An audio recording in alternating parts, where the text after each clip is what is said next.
સત્સંગ થતા જેવું અંગ પડી જશે એવું સદાયને માટે રહેશે.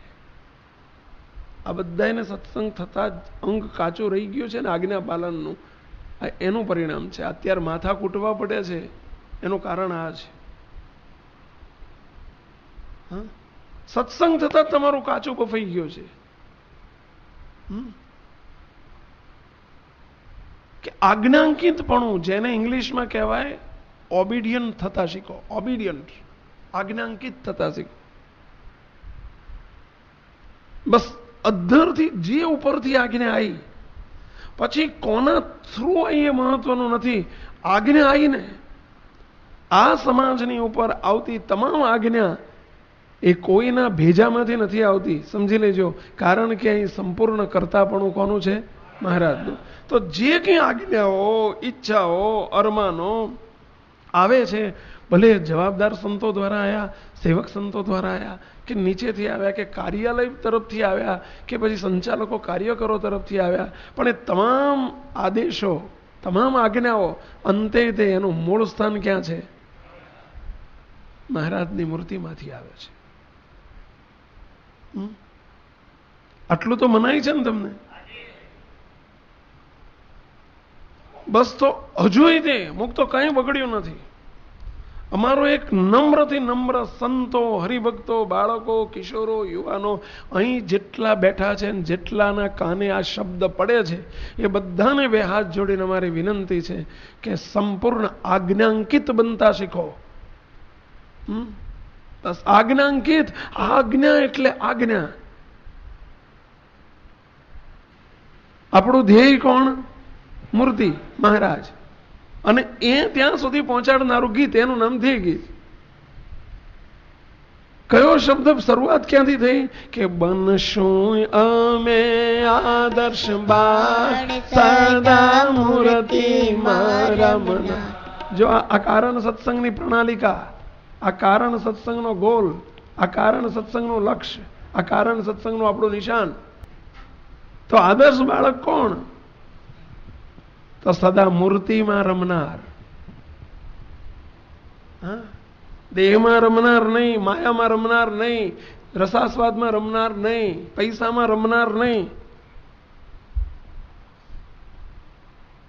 ક્યાં રમનાર? સદા મૂર્તિમાં રમનાર. અલ્પ માત્ર પણ આજ્ઞા લોપાવી ના જોઈએ. શું માત્ર આપણે ગાવાનું જ આ બધું ગાવા માટે જ આપ્યું છે? વર્ષો થઈ ગયા, વર્ષો. આપણે બોલવાનું, આજ્ઞા લોપાય નહીં, લગાર. આપણને એમ કેમ રરાટી નથી થતી? કોની આજ્ઞા છે? પુરુષોત્તમ નારાયણની આજ્ઞા છે, જેનું સુખ લેવાની છે એની આજ્ઞા છે, સ્વયં મહારાજની આજ્ઞા છે. મારાથી લોપાય કેમ? કોનો છું હું? મોટી આજ્ઞાની કે તો ક્યાં વાત કહી. અહીં તો આપણી પાસે અપેક્ષા કેવી રાખી કે મૂર્તિમાં રમનારા થવું હોય તો પહેલો આ જોશે કે આજ્ઞા લોપાય નહીં, લગાર પાડીએ થઈને ખબરદાર. આપણો લક્ષ્ય બનવો જોઈએ, આજ્ઞાંકિત બનો. બસ આજ્ઞા એટલે આજ્ઞા. મહારાજે શબ્દ લખ્યો વચનામૃતની અંદર, છેલ્લાનું 38મું વચનામૃત. અલ્પ વચન લોપાય તો પણ મહત વચન લોપાયું, એવું જેના હૈયામાં દુઃખ થતું હોય, એવા જે ભગવદ ભક્ત મોટા સાધુ સંતો, ખાસ કરીને આપણા માટે શબ્દ લખ્યો છે, એવા જે સાધુ કે હરિભક્ત, એને સાધુ એ સાધુ જ છે, ભલે ધોળા લુગડામાં હોય તો એ સાધુ છે. એની સાથે જીવ જોડી દેવો. સ્વામિનારાયણ ભગવાને જીવ જોડવાની જ્યારે વાત કરીને ત્યારે એવા સાધુ કે અલ્પ વચનમાં ફેર પડતો હોય તો એ મહત વચનમાં ફેર પેડ્યો સમજતા હોય. પ્રમાણ કોને કર્યા છે? રાજીપો કોની પર બતાવ્યો છે? મહારાજે મોટા પુરુષોએ. પડાય એટલી પાડીએ ને થાય એટલું કરીએ ને ચાલે છે ને ચાલશે ને કોને ખબર પડવાની છે? બધાય લોપે જ છે ને. અરે આખી દુનિયા ગમે તે કરે, ગમતું કોઈ કરે કે ન કરે, કરવું મારે આ ફેરે. આપણને એક શુરવીરતાનું અંગ જોઈએ આપણામાં. સામા ધાયેલા થાવ. અને સામા ધાયેલાનો અર્થ જ આ કે જેને આજ્ઞામાં વર્તવા માટે જે ટૂંક ટૂંક થઈને વર્તતા હોય. બસ આજ્ઞા કોની છે, આજ્ઞા કરનાર કોણ છે, આજ્ઞા ફાળવાથી રાજીપો કેવો થશે અને આજ્ઞા લોપીશ તો કુરાજીપો કેવો થશે.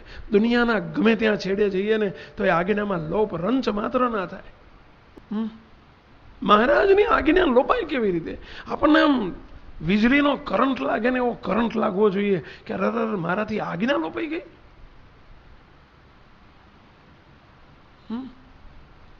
અને આવા આજ્ઞાંકિત જ્યાં સુધી આપણે નહીં બનીએ ત્યાં સુધી મુક્તો કારણ સત્સંગ વિશ્વવ્યાપી થવાની વાત પણ ભૂલી જાઓ અને આપણે રાજીપાના પાત્ર થઈશું એ પણ ભૂલી જાઓ. શક્ય જ નથી.